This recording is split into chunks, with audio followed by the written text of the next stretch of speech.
ucapkan terima kasih kepada Bapak Dr. Andes Sugeng Hadi Trianto yang telah memimpin pembacaan Ikrar Syawalan keluarga besar SMA Muhammadiyah 2 Yogyakarta pada kesempatan pagi hari ini. Mudah-mudahan dengan kita membaca Ikrar Syawalan, kita semuanya diberikan barokah dan juga ampunan dari Allah Subhanahu wa taala, dan mudah-mudahan ini menjadikan momentum bagi kita semuanya untuk mempererat silaturahmi di antara kita bersama keluarga besar SMA Muhammadiyah 2 Yogyakarta. Amin ya rabbal alamin. Bapak Ibu dan juga hadirin yang kami hormati, memasuki acara yang kelima adalah pengajian dengan mengambil tema yaitu Hikmah Syawalan yang akan disampaikan oleh beliau Bapak Ustadz Dr. Tri Pitara Mahanggoro, Sarjana Sains Magister Kesehatan, yang pada kesempatan pagi hari ini beliau tengah hadir bersama dengan kita. Dan perlu kita ketahui bersama bahwa Bapak Ustadz Dr. Tri Pitara Mahanggoro, Sarjana Sains Magister Kesehatan, ini adalah dosen dari Fakultas Kedokteran UMY yang saat ini juga beliau ini menjadi pendamping haji dan pengurus KWIH Multazam, serta beliau ini adalah bendahara Majelis Hukum dan HAM PP Muhammadiyah. Baik, untuk itu kepada beliau Bapak Ustadz Dr. Tri Pitara Mahanggoro, Sarjana Sains Magister Kesehatan, kami persilahkan.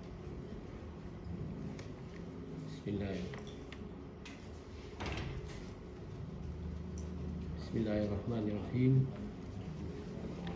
Yang saya hormati Bapak Ketua Dikdasmen Muhammadiyah Yogyakarta,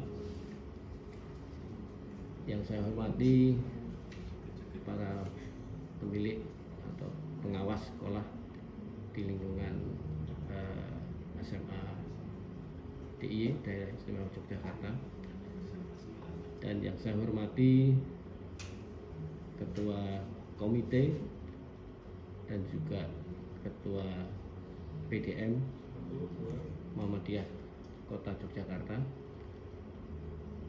Tak lupa pula saya hormati Bapak Kepala Sekolah, Bapak Dr. Andes Haji Slamet Purwo, dan juga tamu undangan serta Bapak Ibu guru di lingkungan SMA Muhammadiyah Yogyakarta. Assalamualaikum warahmatullahi wabarakatuh. Alhamdulillah, alhamdulillahirabbil alamin.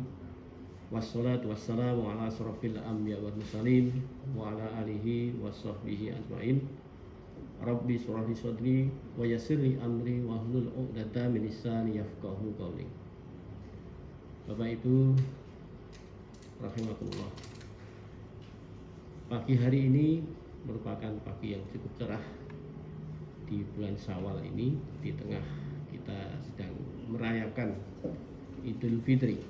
Taqabbalallahu minna wa minkum, taqabbalallahu ya karim.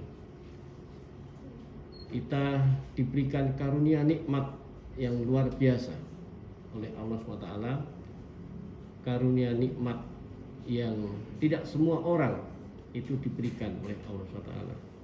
Di antaranya adalah karunia nikmat sehat, karunia nikmat iman, dan karunia nikmat mampu menerima hidayah Allah SWT, sehingga kita bisa hadir baik di dalam sekolah SMA Muhammadiyah Yogyakarta ini maupun di masing-masing kediaman Bapak Ibu sekalian, karena dengan daring. Bapak Ibu sekalian, di dalam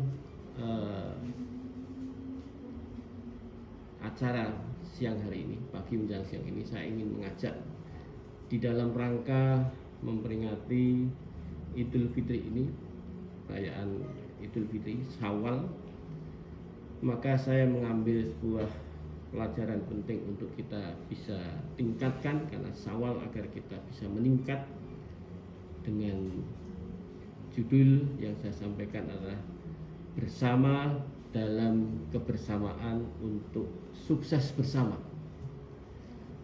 Jadi kalau kita perhatikan di dalam sebuah organisasi SMA Muhammadiyah 2 Yogyakarta ini merupakan sebuah lembaga pendidikan yang tidak main-main, yang sudah cukup lama berdiri, maka untuk bisa menjadi sekolah yang bisa dibanggakan oleh amal usaha Muhammadiyah ini dan menjadikan kebanggaan bagi masyarakat dan negara, maka salah satu untuk supaya kita istiqomah di dalam penyelenggaraan pendidikan ini tidak lain adalah bagaimana lingkungan di dalamnya adanya suatu kebersamaan.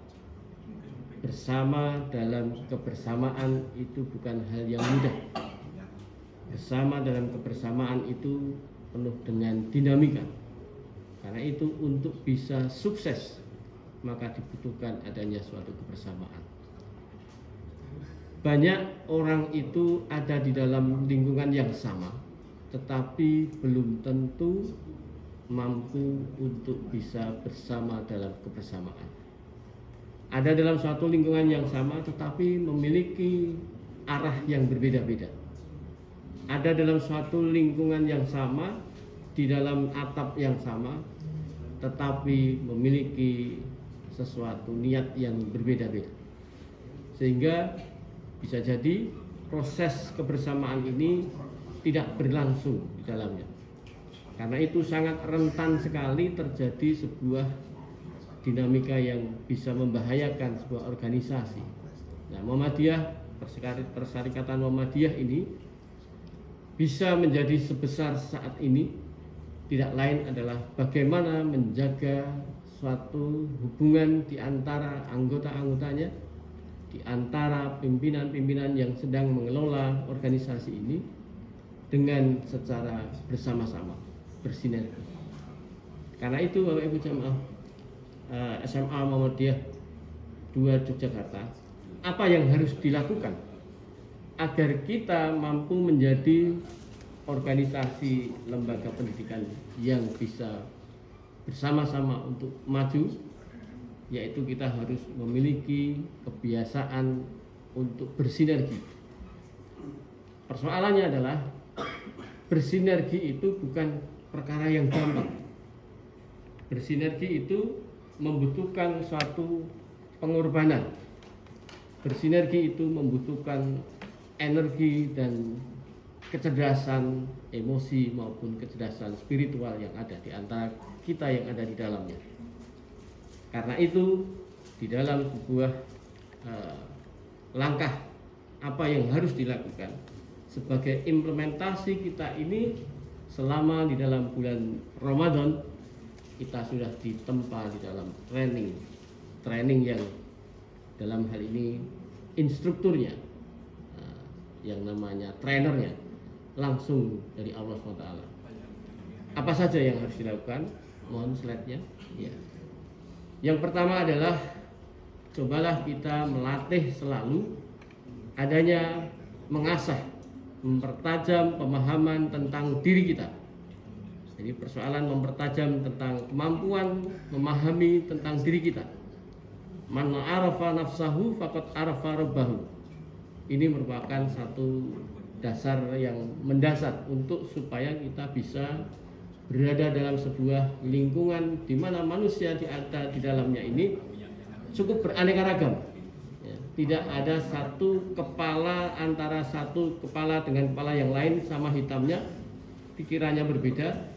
Di dalam keberbedaan itu agar bisa bersama-sama melakukan sesuatu tujuan yang sama.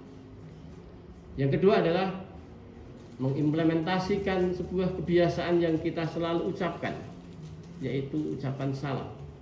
Assalamualaikum warahmatullahi wabarakatuh. Sering kita ucapkan, tetapi itu terkadang kita tidak memahami makna di dalam arti sebuah ucapan itu. Yang ketiga adalah bagaimana kita melatih disiplin dan melatih komitmen diri kita. Yang keempat, kita harus melatih agar bisa out of the box dan memiliki kemampuan untuk bagaimana kita bisa menjaga jarak kita dengan kita. Dan yang kelima adalah bagaimana kita mampu mengasah kemampuan untuk bisa menjadi manusia yang penuh kemaafan, yaitu pemaafan pada setiap manusia yang ada di sekitarnya. Tidak akan mungkin orang bisa bersama dengan sebuah kebersamaan yang baik tanpa adanya kemampuan di dalam diri masing-masing memiliki kemampuan memaafkan di antara satu dengan yang lainnya. Nah, momen yang sangat tepat di dalam 1 Syawal ini, ya, di bulan Syawal ini, kita bersama-sama saling memaafkan. Tadi sudah dipandu oleh Bapak yang memandu untuk mengikrarkan bersama tentang maaf memaafkan.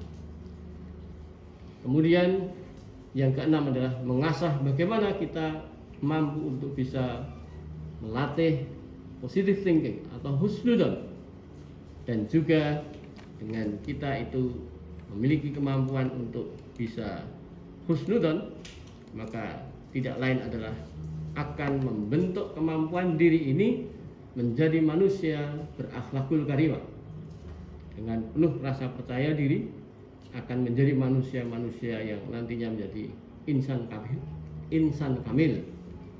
Kemudian tidak lupa mengasah kebiasaan altruistik, mengutamakan, mementingkan kepentingan orang-orang di sekitar kita atau di luar diri kita. Nah, Ibu Bapak rahimakumullah, maka bagaimana lanjut ketika kita untuk supaya bisa mempertajam diri, mempertajam pemahaman tentang diri, bisa kita perhatikan bahwa I am-ness gitu ya. Jadi siapakah saya? Itu adalah bagian dari bagian untuk mengenal.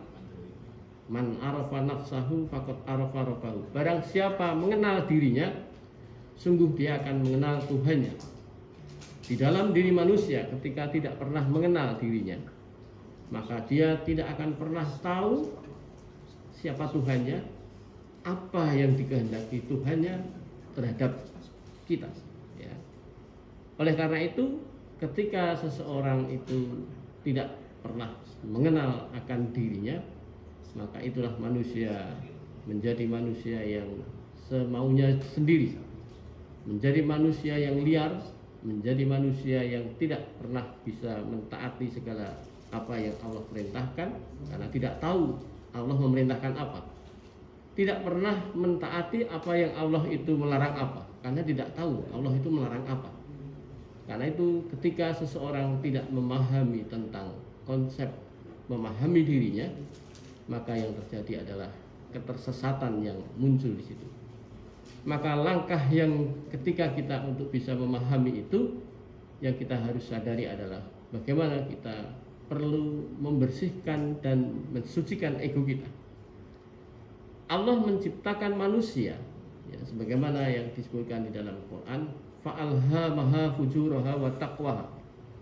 Jadi Allah itu mengilhamkan pada jiwa manusia itu terdiri atas 2 model, yaitu manusia diberikan model potensi untuk berkemampuan berbuat fujur, berkemampuan untuk berbuat jahat, ya, berbuat tindakan-tindakan yang fasik dan berbagai macam hal yang bisa merusak berbagai macam makhluk lainnya maupun dirinya sendiri yang dia rusak. Begitu juga Allah pun memberikan sebuah kemampuan yang tidak kalah hebatnya, yaitu manusia jiwanya diberi kemampuan untuk bisa taat. Nah, disitulah ketika kita itu berkemampuan untuk mempertajam diri, maka yang terjadi adalah bagaimana kita ini untuk membersihkan jiwa kita ini yang menjadikan driver, menjadikan pengemudi jasad fisik kita, agar bagaimana berperilaku itu, agar supaya menjadi sebagaimana Allah menghendaki utusan-utusannya. Jadi Nabi Muhammad itu oleh Allah diutus di muka bumi ini tidak lain adalah untuk supaya menjadikan manusia itu berakhlakul karimah. Innama bu'itsu liutamimma maharimal akhlak. Nah, bagaimana mungkin orang akan bisa berkemampuan berakhlakul karimah, akhlak yang mulia, tatkala kita tidak mampu membersihkan dan mensucikan ego kita itu dari hal-hal yang bersifat fujur. Maka marilah kita kembangkan ego yang positif dengan memberikan suatu kemampuan kebebasan kita di dalam jiwa ini, adanya suatu ekspresi yang benar dan tepat. Jadi ego di antara manusia-manusia ini adalah bagaimana Allah ini memberikan amanah kepada ego-ego kita, keakuan itu, nafs kita itu tidak lain adalah untuk supaya memberikan sebuah ekspresi, bereksperimen, mengeksplorasi dengan hal-hal yang Allah sudah membuat guide, membuat satu buku petunjuk, membuat satu SOP untuk supaya kita mengekspresikan dengan benar dan tepat. Jadi tidak cukup hanya benar, tetapi bagaimana tepat agar tidak berbuat sesuatu yang zalim. Yang berikutnya adalah bagaimana kita mempertajam diri ini dengan jalan supaya kita nantinya sebagaimana tujuan Allah menciptakan di dalam kehidupan ini untuk khalifah fil ard, sebagaimana di dalam Quran surat Al-Baqarah ayat 30. Maka ada satu hal yang menjadikan satu quote atau sesuatu yang sifatnya adalah kata-kata yang cukup untuk bisa menjadikan diri kita termotivasi, yaitu janganlah hinakan dirimu dengan imitasi. Imitasi itu berarti adanya suatu kepalsuan itu seringkali kita lakukan. Kita seringnya berbuat sesuatu yang tidak baik, tetapi ingin dicitrakan menjadi manusia yang baik. Kita senantiasa menjadi manusia-manusia yang menggunakan topeng kehidupan. Kita tidak mau menjadi orang yang jujur, tidak menjadi manusia yang asli, justru kami-kami. Maka bangunlah kau yang asing terhadap rahasia kehidupan. Maksudnya bagaimana? Kita hidup di dunia ini merupakan suatu kehidupan di hutan belantara ketidaktahuan. Ketika kita tidak tahu, maka seringkali manusia itu lebih berbuat sombong karena dia dibekali oleh Allah SWT akal. Dan akal itu diekspresikan dengan cara yang tidak benar dan tidak proporsional. Itulah banyak orang menggunakan akal, kemampuan dalam posisi ilmiahnya, ya, kemampuan berilmiah, berpikir ilmiah, tetapi tidak pada porsi dan proporsi yang tepat. Seringkali orang kemudian mengedepankan sebuah persoalan-persoalan kehidupan ini dengan cara mengedepankan lebih pada berpikir secara rasional, tetapi tidak memperhatikan ada kuasa-kuasa Allah yang disitulah yang justru itu yang harusnya kita harus taati. Contohnya ketika kita dititipi doa saja, ya, Bapak Ibu, seringkali orang yang mau umroh, orang yang mau haji itu kadang sanak saudara kita itu titip doa. Nah, menitipkan doa adalah memohon pada seseorang ini, tolong saya didoakan ini. Nah, terkadang seseorang yang dititipi doa ini masih berpikirnya adalah logika ilmiah. Ada orang yang sepertinya doanya ini melambung tinggi, tetapi kemudian dia pertanyakan. Contoh misalnya, ada salah seorang anak titip doa kepada orang yang mau umroh ini, minta doanya, tolong doakan saya agar bisa menjadi menteri. Padahal ini anak masih SMA. Anak masih SMA minta doa pada seseorang yang mau umroh ataupun haji, tolong saya didoakan jadi menteri. Nah, seseorang yang menerima titipan doa tadi mempertanyakan dan meledek orang itu.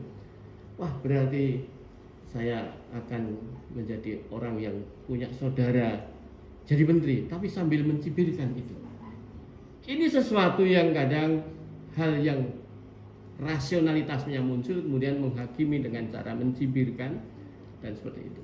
Ada pula orang yang dalam keadaan orang mengalami sakit yang secara medis, maka itu adalah hal yang tidak mungkin sembuh. Maka orang itu minta titip doa, tolong saya diberikan kemudahan untuk bisa sembuh seperti sedia kala. Dalam bentuk seperti itu, maka yang terjadi orang yang dititipi doa tapi sembuh itu kan kalau secara medis begini ya.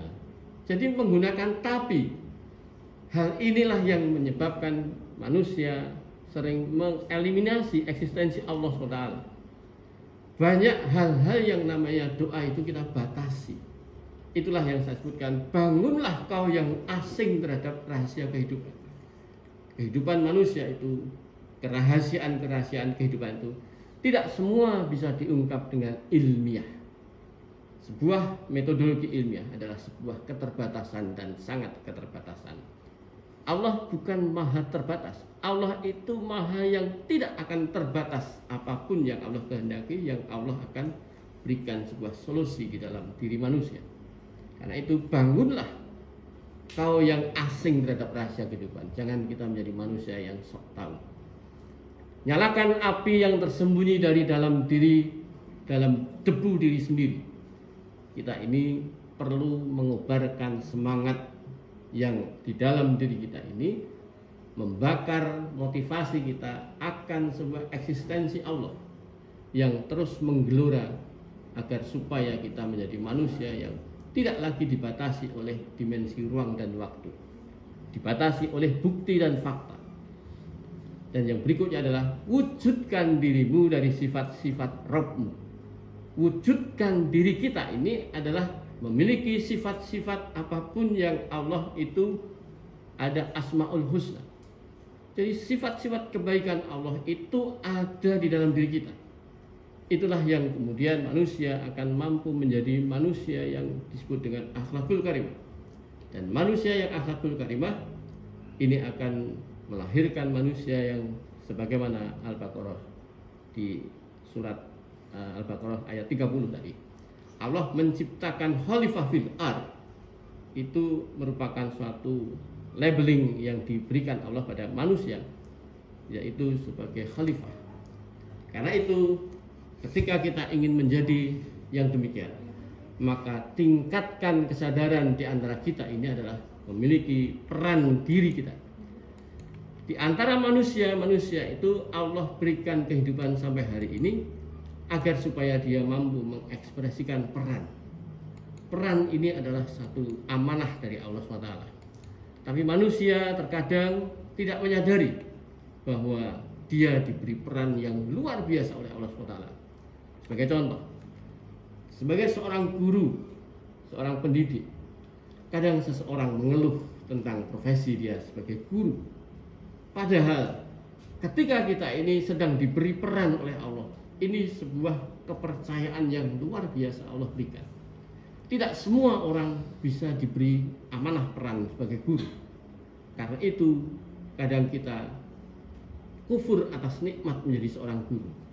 Padahal orang-orang yang di luar sana banyak sekali menjadi orang yang ingin antri agar supaya menjadi guru. Kita yang sudah menjadi guru menyia-nyiakan amanah ini, yaitu bagaimana kita berperan menjadi manusia yang menjadi peran terbaik. Manusia itu sebagaimana Ahmad Albar membuat sebuah lagu, dunia ini panggung sandiwara, ceritanya mudah berubah. Nah, kita ini hidup di dunia sebagaimana syair lagu itu ada dalam sebuah panggung sandiwara. Oleh karena itu pemerannya adalah kita semua. Kita saat ini sedang berperan sebagai apa? Maka sadarlah, peran ini hanya sesaat. Dan peran ini adalah peran yang akan dimintakan pertanggungjawaban. Tidak hanya pertanggungjawaban kepada manusia, tetapi pertanggungjawaban pada Allah SWT. Karena itu jangan pernah lupa akan peran diri kita ini, agar peran-peran ini ketika kita menghadap Allah SWT mempertanggungjawabkannya dengan baik. Peran sebagai orang tua, peran sebagai tetangga yang baik, sebagai orang tua yang baik, sebagai guru yang terbaik. Kemudian peran sebagai sahabat, menjadilah sahabat yang baik. Menjadi anak, perannya jadilah anak yang baik, yaitu anak yang soleh, anak yang solehah. Jadi segalanya yang kita ada dalam wilayah memiliki kemampuan untuk melakukan yang terbaik. Nah, kemampuan untuk melakukan yang terbaik adalah bagaimana peran-peran kita ini adalah peran yang membuat manfaat bagi banyak orang.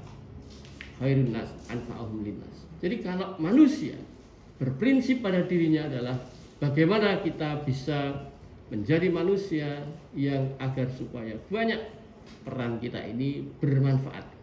Bukan malah kita punya peran menimbulkan masalah bagi lingkungan kita, bagi tetangga kita, orang-orang di sekitar kita, orang-orang terdekat kita. Itu merupakan menjadi masalah. Slide berikutnya. Mohon slide ya. Nah, Ibu dan Bapak yang saya hormati, ada salah satu quote yang saya sampaikan di dalam slide ini.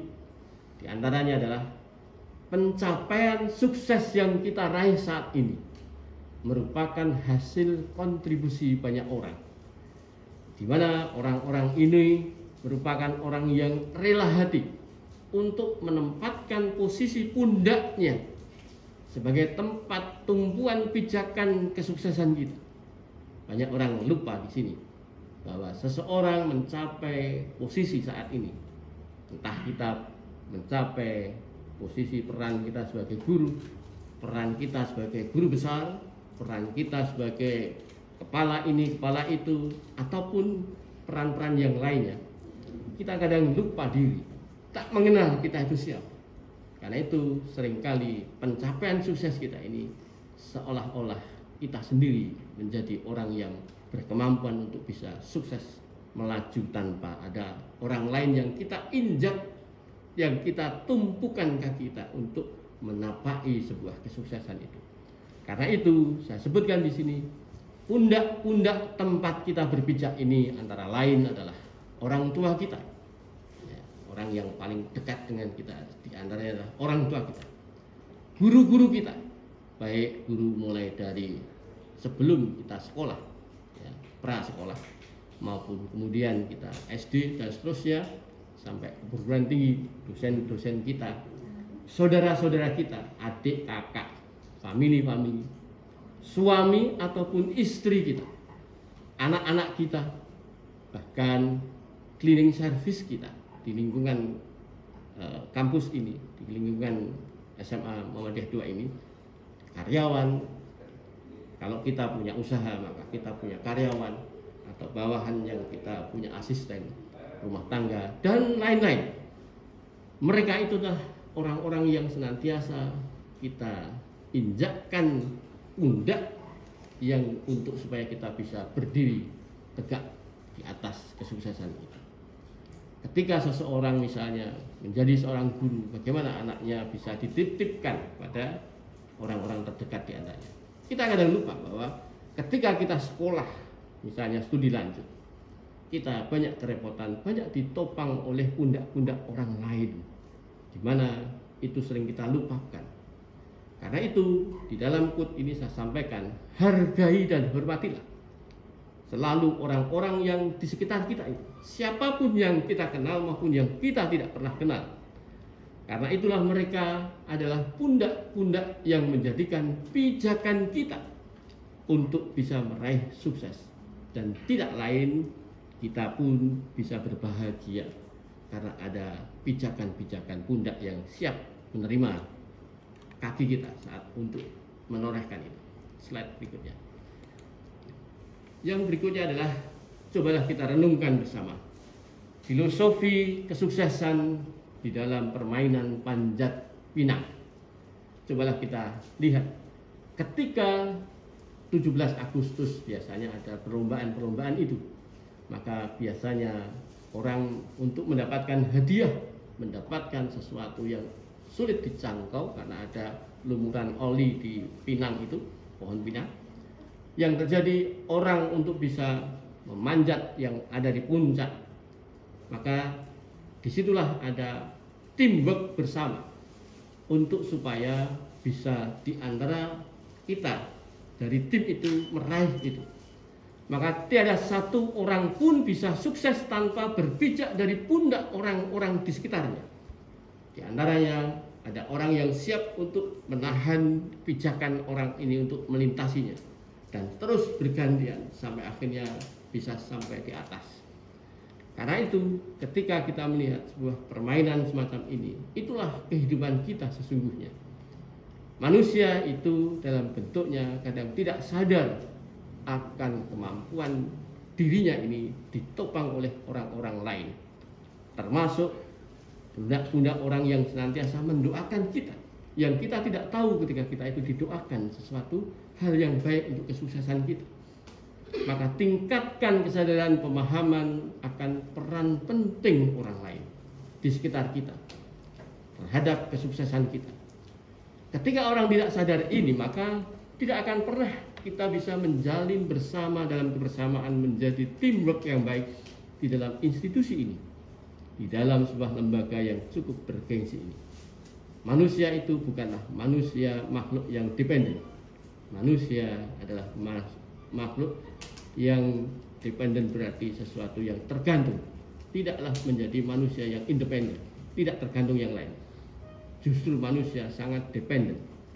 Karena itu kita sadar diri. Banyak orang-orang itu adalah penolong, menjadi tangan-tangan Allah di muka bumi. Karena itu kita agar menjadi manusia yang senantiasa menjadi tangan-tangan Allah, merelakan diri kita untuk menjadi pundak yang diinjak oleh orang lain untuk kesuksesannya. Dan tidaklah kita menjadi manusia yang hina ketika kita diinjak dalam posisi menjadi pundak-pundak mereka. Nah, Bapak Ibu jamaah rahimakumullah, yang berikutnya slide. Nah, implementasikan ucapan salam.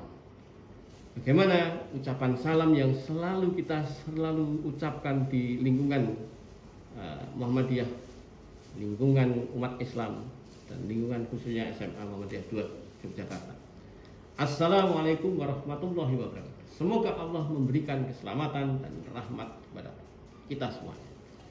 Nah, dalam bentuk seperti itu, kata kalimat semoga di sini adalah artinya saya berharap dengan sungguh-sungguh agar seseorang yang kita doakan tadi mendapatkan keselamatan dan penuh dengan keberkahan. Berkah di sini adalah bagaimana seseorang itu menjadi orang yang senantiasa jalannya ada dalam sebuah ketaatan kepada Allah. Kata-kata ini merupakan sesuatu yang menunjukkan niat yang kuat di antara kita di dalam berkeluarga untuk bersinergi dengan orang-orang yang dalam lingkungan di sekitar kita. Maka kita menjadikan suatu prinsip ucapan salam ini tidak lain adalah berdasarkan Bismillahirrahmanirrahim. Bapak Ibu, kita kadang melafalkan salam itu seperti sesuatu hal yang biasa, ampang saja, ampang itu ringan dan tidak sesuatu yang menghunjam di dalam diri kita. Ketika kita mendoakan seseorang dengan sungguh-sungguh, ya, menyebut Assalamualaikum, itu adalah satu bentuk menghunjamkan diri dalam bentuk sungguh-sungguh kepada Allah, mendoakan sesuatu kebaikan, bukan mendoakan sesuatu keburukan. Maka dengan mendoakan sesuatu kebaikan pada orang lain ini, hal ini akan menjadikan sebuah ikatan emosi yang luar biasa, ikatan spiritualitas yang luar biasa, merajut di antara kita ketika kita paham betul memaknai kalimat yang kita ucapkan itu. Karena itu ketika kita melafalkan itu, maka kita akan mampu untuk selalu baik dengan orang yang kita doakan. Tidak akan pernah orang mau mendoakan seseorang yang baik dalam hal ini ada orang yang tidak berbuat baik pada dirinya, dia mau mendoakan dengan secara baik, mendoakan kebaikan orang itu. Yang terjadi justru banyak orang berperilaku mendoakan buruk pada orang-orang yang berperilaku buruk pada dirinya.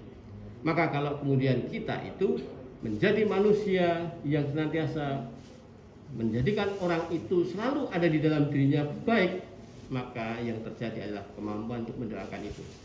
Termasuk adalah orang-orang yang dia ketika dia sudah pada level makomnya nanti akan melihat semua orang walaupun dia itu secara harfiah, secara kasat mata berbuat buruk pada dirinya, tetapi karena dia mendalami dan memaknai arti salam itu yang luar biasa, maka yang terjadi adalah sebuah keburukan orang itu pun di dalam kacamata dirinya tetap sebuah kebaikan untuk dirinya. Nah, itulah kemudian dia selalu orang-orang yang berbuat tidak baik pun dia maafkan dan dia doakan kebaikan. Nah, ini kemampuan untuk bisa melakukan suatu implementasi ucapan salam sampai sejauh itu. Bapak Ibu rahimahullah. Yang berikutnya adalah dalam kekuatan salam ini sesungguhnya menghasilkan sebuah sinergi hati. Sinergi hati ini adalah keterikatan di antara kita menjadi manusia yang saling bersaudara, saling memiliki ikatan emosi, terjadi empati tingkat dasar yang luar biasa. Membangun landasan rasa percaya kita ini menjadi percaya diri yang luar biasa. Karena percaya pada orang bahwa orang itu adalah orang baik. Walaupun sekalipun mata kita, perasaan kita melihat orang itu tidak melakukan kebaikan pada kita, tapi kita punya rasa percaya diri sehingga melahirkan positive thinking. Kemudian dengan cara kekuatan salam ini mendapatkan energi membangun sebuah silaturahmi yang kuat. Karena itu Quran surat Maryam ayatnya 96 yang artinya mereka yang beriman dan melakukan amal kebaikan, Allah itu Maha Pemurah, akan mengaruniai mereka kasih sayang, sehingga tidak ada satupun yang menurut pandangan dirinya adalah keburukan. Yang berikutnya adalah yang ketiga, disiplin dengan sebuah komitmen. Komitmen adalah sebuah janji, ikrar tadi yang sudah disampaikan di depan tadi. Di dalam Quran surat Al-Fat ayat 10 yang artinya sungguh orang-orang yang berjanji setia kepadamu tiadalah lain dari berjanji setia kepada Allah. Allah meletakkannya tangannya di atas tangan-tangan mereka. Tetapi barang siapa melanggar janji, tiada lain dari melanggar janji terhadap dirinya sendiri. Dan barang siapa menepati janji yang dijanjikannya kepada Allah, Allah akan memberikan pahala berlimpahan. Nah, ibu bapak rahimahullah, yang terjadi di dalam diri kita ini kadang tidak pernah memiliki kesadaran untuk komitmen. Saat kita dulu diterima menjadi guru, maka ada suatu bentuk ikrar, komitmen. Komitmen di dalamnya adalah bagaimana kita menjadi orang yang senantiasa mengikuti aturan main yang ada di dalamnya, mengikuti rambu-rambu, mengikuti sebuah rule yang ada di situ. Karena itu kita kadang melupakan itu semua. Bahkan kita tidak memiliki sebuah kemampuan untuk rasa cinta kita pada institusi kita, rasa cinta pada persyarikatan kita. Nah, ini perlu kita bangun bersama bahwa namanya berjanji itu adalah hutang, dan hutang itu adalah dalam posisi akan dimintai pertanggungjawaban di akhirat kelak. Kalau kita tidak melunasi hutang itu, tidak mentaati komitmen itu, maka kita akan ditagih di akhirat dan menghalangi kita masuk surga. Nauzubillah min dzalik. Bapak Ibu rahimahullah, yang berikutnya adalah bagaimana kita harus memiliki kemampuan out of the box dan menjaga jarak kita dengan kita. Keluarlah dari dalam diri kita, dari keakuan ini. Jangan sampai kita terjebak dalam keakuan diri. Jangan sampai kita itu melakukan segala sesuatu menurut persepsi-persepsi kita. Karena persepsi kita boleh jadi adalah sesuatu yang salah. Jaga jarak kita dengan kita. Ketika kita tak mampu menjaga jarak, maka kita adalah hidup dikuasai oleh nafsu.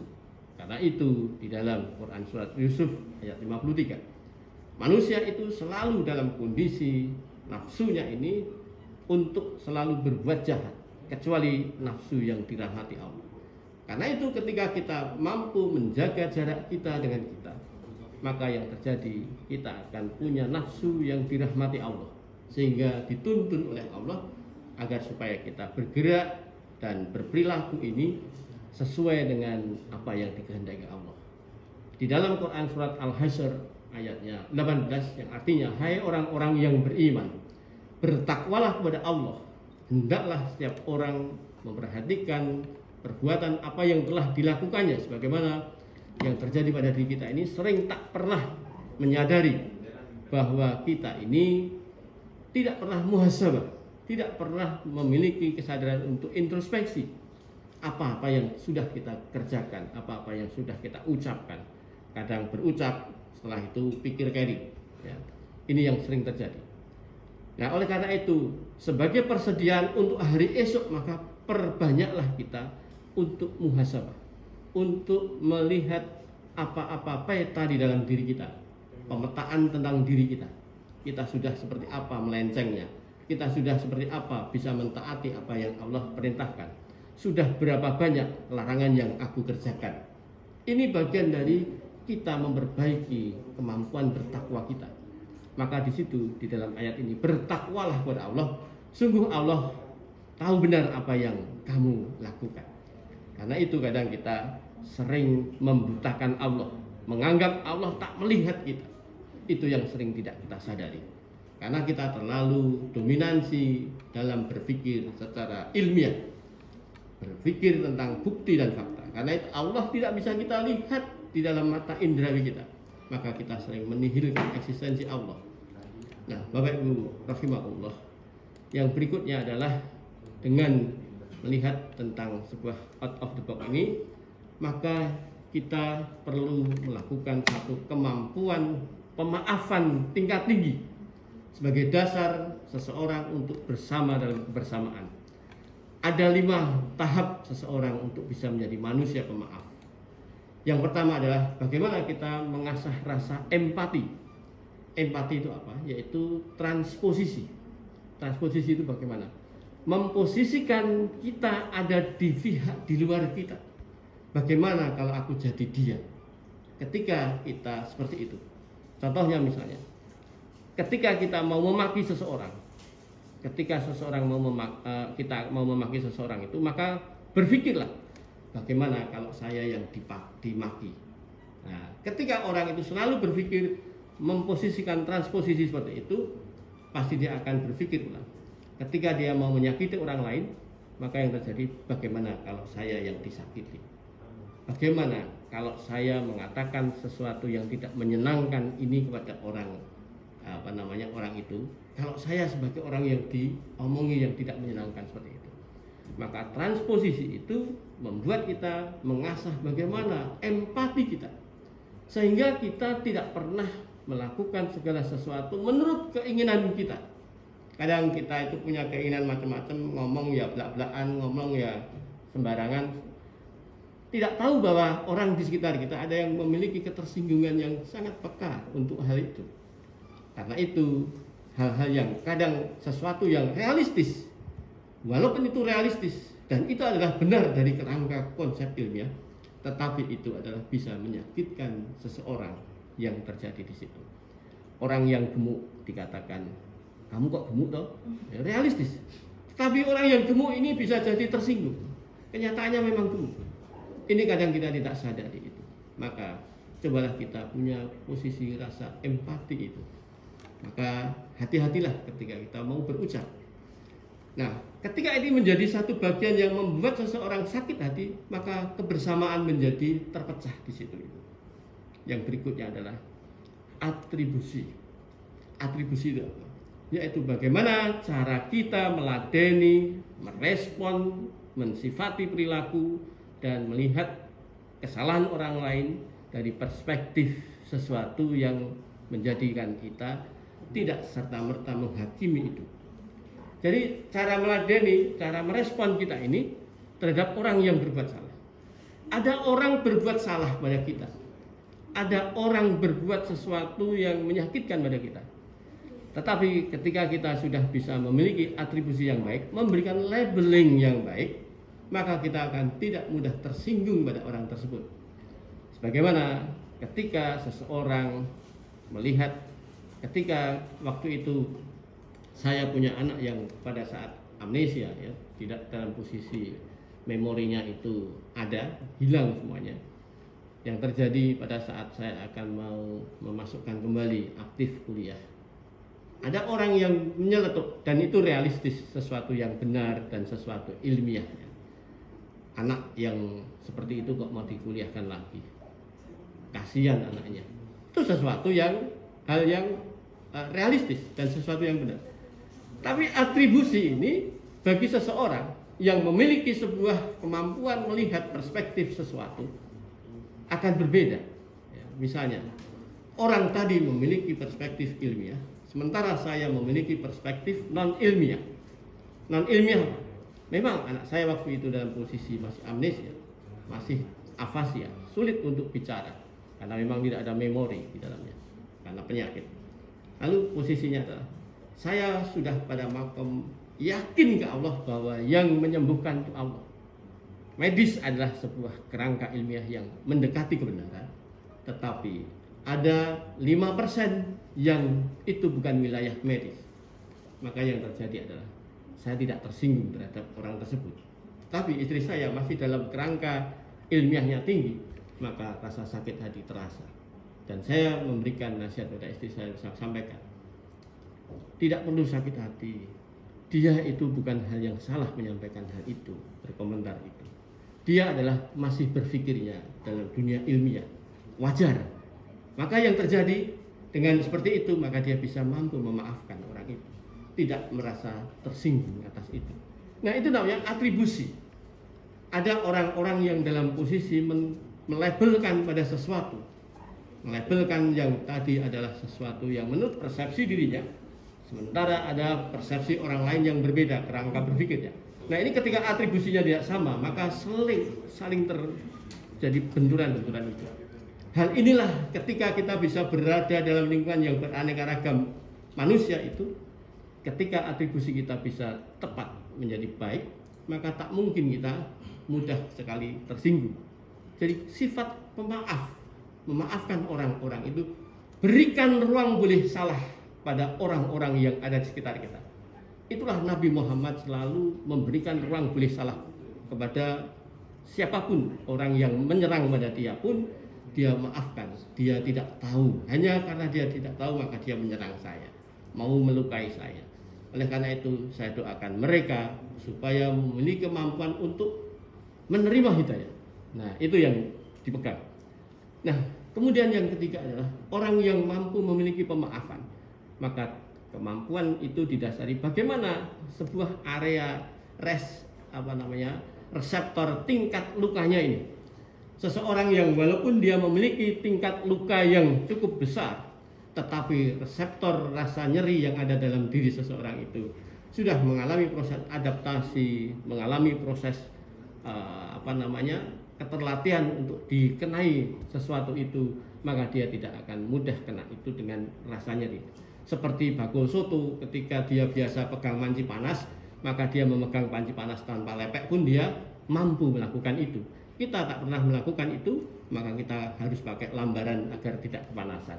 Nah, sebuah luka itu biasanya karena keterlatihan kita mengasah menjadikan orang yang penuh dengan penderitaan, tetapi kita tidak merasakan itu sebuah penderitaan. Nah, yang berikutnya adalah jenis kepribadian seseorang. Ada yang introvert, ada yang ekstrovert. Itu sangat mempengaruhi bagaimana orang bisa pemaaf. Wawasan di dalam kemampuan berpikir dia akan menyebabkan kita bisa memaklumi orang lain, memaafkan. Dan juga kualitas hubungan. Orang yang berhubungan baik, sekalipun dia ngomongnya nyakit, dia tidak akan merasa tersinggung. Ketika orang itu belum berhubungan secara baik, ngomong yang biasa saja bisa jadi menyinggung perasaan diri seseorang itu. Jadi kualitas hubungan ini harus kita bangun agar di antara kita menjadi orang-orang yang saling dekat dan sangat erat hubungannya. Nah, Bapak Ibu jamaah rahimahullah, Ada satu quote yang perlu saya sampaikan di sini. Sabar itu merupakan sebuah potensi pondasi akhlakul karimah, yaitu akhlak yang mulia. Langkanya populasi orang berakhlak mulia itu disebabkan oleh betapa sedikitnya orang yang bisa bersikap sabar. Kemampuan orang bisa dalam bentuk bisa tidak sabar ini ditentukan dalam bentuknya pendidikannya. Jadi orang bisa sabar itu bukan ditentukan oleh jenjang pendidikan. Ya, semakin tinggi bukan berarti semakin sabar, tidak. Tetapi bagaimana kemampuan diri seseorang memaknai eksistensi Allah dalam hal ini adalah bagaimana kita memaknai subhanallah, maha suci Allah. Ketika ada orang yang dalam posisi tidak menyenangkan pada kita, maka yang terjadi pada orang, maka kita melihat bahwa orang ini adalah orang yang diciptakan Allah, yang memiliki keterbatasan kemampuan untuk bisa berbuat sebuah kebenaran. Hanya Allah lah yang maha suci, yang tidak akan pernah berbuat salah. Maka melihat eksistensi manusia, dudukkan manusia pada manusia. Jangan dudukkan manusia seperti Allah. Allah lah yang maha suci, maka Allah yang tidak pernah bisa salah. Kalau ada manusia yang berbuat salah pada kita, itulah manusia yang sesungguhnya, maka kita maafkan orang itu. Jangan kita paksa, orang itu tidak boleh salah. Nah, hargailah dan juga hormatilah selalu orang-orang di sekitar kita, karena mereka itu adalah suatu bagian yang kita selalu harus kembangkan untuk bisa melatih kita menjadi orang-orang yang sabar. Nah, Bapak Ibu jamaah rahimakumullah, maka kalau kita itu sadar bahwa Allah maha suci, maka semua peristiwa yang diizinkan hadir di hadapan kita itu semua pasti sudah terukur presisi dan amat baik buat kita. Inilah yang menjadi kunci kita bisa menjadi manusia yang sabar dalam berbagai macam kondisi apapun. Karena itu dalam mengakhiri satu tausiah ini, positive thinking sebagai pondasi kebahagiaan menjadi kebersamaan di dalam diri kita. Ada satu bentuk segitiga, segitiga happy atau segitiga kebahagiaan. Apa itu? Yang pertama, titik husnudon. Titik husnudon yaitu tidak lain kita untuk bisa menjadi orang yang bahagia, menjadi orang yang berakhlakul karimah, maka kita harus kembangkan kemampuan positive thinking, husnudon. Ketika itu sudah bisa, maka yang berikutnya kita akan mampu untuk bisa ikhlas dan syukur. Tak ada orang yang berbuat ikhlas maupun syukur kalau dia tidak bisa berpikir positif. Ketika orang bisa berpikir dengan husnudon, bisa ikhlas dan dalam bentuknya bisa syukur, maka dia akan mampu meningkatkan diri pada berikutnya adalah sabar. Nah, ketika orang sudah bisa sabar, maka di dalam interaksinya itulah manusia akhlakul karimah. Sehingga tidak pernah melihat orang lain berbuat buruk itu kacamatanya membuat mata itu melihat buruk. Ketika sesuatu yang menderitakan, sesuatu yang dia lihat bukanlah sesuatu yang menderitakan. Sesuatu yang membuat dia itu jerih payah, walaupun dia jerih payah, tetapi di dalam dirinya merasa tak ada jerih payah yang dia keluarkan. Nah, itulah kita kemudian bisa melihat elemen di dalam lingkungan ini, sekitar kita manusia-manusia yang baik semuanya, walaupun tidak semua manusia itu sebagaimana yang kita punya nafsu untuk itu, tetapi kita mampu mengelola nafsu ini agar menjadi manusia yang senantiasa mutmainah, sehingga nanti di ending akhir hidup kita akan dipanggil oleh Allah, ya ayat Tuhan nafsul mutmainah irji'i ila rabbiki radiyatan mardiyah fadkhuli fi ibadi wadkhuli jannati. Sehingga ketika kita dipanggil, wahai jiwa-jiwa yang mutmainah, yang tenang. Karena tenang itu dalam kondisinya ketika ada orang lain mencaci, orang lain melakukan sesuatu yang tidak baik pada kita, kita tetap tenang saja. Ketika Allah memberikan ujian-ujian yang dalam bentuk sesuatu yang menurut kacamata manusia wajar, maka yang terjadi itu menyakitkan, itu menyedihkan, kita tak terasa sedih karena ada Allah di dalam dirinya. Kemudian dalam bentuk berikutnya, tenang inilah yang menyebabkan kita dipanggil Allah dalam bentuknya, diminta masuk ke dalam golongan jamaah hamba-hamba Allah, dan masuklah kita diperintahkan untuk masuk ke surganya Allah. Nah, itulah ending dari sebuah kehidupan manusia yang kita cita-citakan. Semoga dengan kita puasa kita ini bisa membawa kita menjadi manusia yang mutakin. Ketakwaan kita ini tidak lain adalah menjadi manusia-manusia yang berhati tenang, menjadi bisa bersama dalam lingkungan yang cukup beraneka ragam ini, menjadi saudara-saudara yang menyenangkan dan membahagiakan. Demikian Bapak Ibu, semoga kita bisa mengamalkan bersama dan kita menjadi manusia yang pemaaf, manusia sabar tingkat tinggi, sehingga sinergi bersama ini menciptakan sebuah kekuatan pada lembaga pendidikan SMA Muhammadiyah 2 Yogyakarta menjadi sekolah yang cukup dibanggakan oleh persyarikatan, bangsa dan negara. Amin ya rabbal alamin. Kurang dan lebihnya mohon maaf. Kalau ada benar al-haqqu min rabbikum, itu adalah dari Allah SWT. Ketika ada satu khilaf dan salah dari saya pribadi, mohon maaf. Assalamualaikum warahmatullahi wabarakatuh. Waalaikumsalam.